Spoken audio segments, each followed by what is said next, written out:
ഒരു യാത്രക്കാരി നമുക്കിപ്പോൾ ടെലിഫോൺ ലൈനിൽ ചേരുന്നുണ്ട്. ബംഗളൂരു എയർപോർട്ടിൽ ഇതുപോലെ യാത്രയ്ക്ക് ബുദ്ധിമുട്ടായി കുടുങ്ങിയിരിക്കുകയാണ്. യാത്രക്കാരി പേര് വെളിപ്പെടുത്താൻ താല്പര്യമില്ല. മാതൃഭൂമി ന്യൂസിലേക്ക് സ്വാഗതം. യാത്രക്കാരിയാണെന്ന് മനസ്സിലാക്കുന്നു. എന്താണ് ഉണ്ടായത്? അവരുടെ ഭാഗത്തുനിന്ന് എന്തെങ്കിലും വിശദീകരണം ഇതിനോടകം കിട്ടിയിട്ടുണ്ടോ? ഇല്ല, സോഫാർ നമുക്ക് ഇവരുടെ സൈഡിൽ നിന്ന് ഒരു റെസ്പോൺസസ് ഇല്ല. ആക്ച്വലി അവര് ഇവിടെ ഹെൽപ്ലെസ് ആണ്. ഇവിടെ ഗ്രൗണ്ട് സ്റ്റാഫായിട്ട് നിൽക്കുന്ന ആൾക്കാർ ഹെൽപ്ലെസ് ആണ്. പക്ഷെ എന്നിരുന്നാൽ പോലും ആസ് എ പാസഞ്ചർ നമുക്കതിന് അറിയാനായിട്ടുള്ളൊരു റൈറ്റ് ഉണ്ട്. പക്ഷെ യാതൊരുവിധ രീതിയിലുള്ള കോൺവെർസേഷൻസ് അവരുടെ ഭാഗത്തുനിന്ന് ഉണ്ടാവുന്നില്ല. എവിടേക്കാണ് യാത്ര? നമ്മളിപ്പം തിരിച്ച് കൊച്ചിയിലേക്ക് ട്രാവൽ ചെയ്യാനായിട്ടാണ് ഇവിടെ നിൽക്കുന്നത്. ഇന്നലെ വൈകിട്ട് 5 മണിക്ക് നമ്മളിവിടെ ചെക്ക് ഇൻ ചെയ്തതാണ്.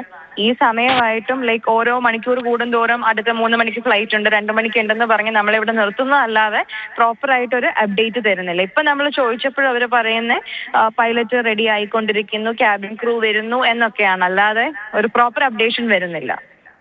ഈ കുഞ്ഞുങ്ങളടക്കമുള്ളവർ ഈ യാത്രക്കാരുടെയൊക്കെ കൂട്ടത്തിൽ എന്തായാലും ഉണ്ടാവില്ലേ? സ്ഥിതി വളരെ ബുദ്ധിമുട്ടല്ലേ? വഷളായ അവസ്ഥയല്ലേ ഈ മണിക്കൂറുകൾ ഇങ്ങനെ മാറ്റി മാറ്റി ഇവർ പറഞ്ഞുകൊണ്ടേയിരിക്കുമ്പോൾ?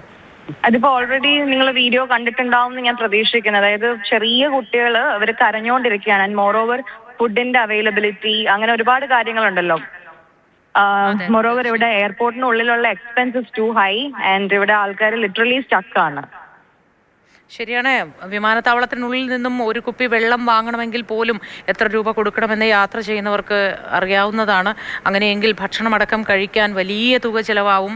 ഒരൊറ്റ യാത്രയ്ക്ക് വേണ്ടി എത്രയോ യാത്രകളുടെ തുക ചിലവാക്കിയാൽ മാത്രമേ ഈ മണിക്കൂറുകൾ വിമാനത്താവളത്തിനുള്ളിൽ ചിലവഴിക്കാനും കഴിയൂ. ഏതായാലും ഈ വിശദീകരണമൊന്നും അവരുടെ ഭാഗത്തു നിന്ന് ഇനിയും വന്നിട്ടില്ലാത്ത സ്ഥിതിക്ക് ഇനി യാത്ര ക്യാൻസൽ ചെയ്യുന്ന മനുഷ്യരുമുണ്ടോ? നിരവധി പേർ.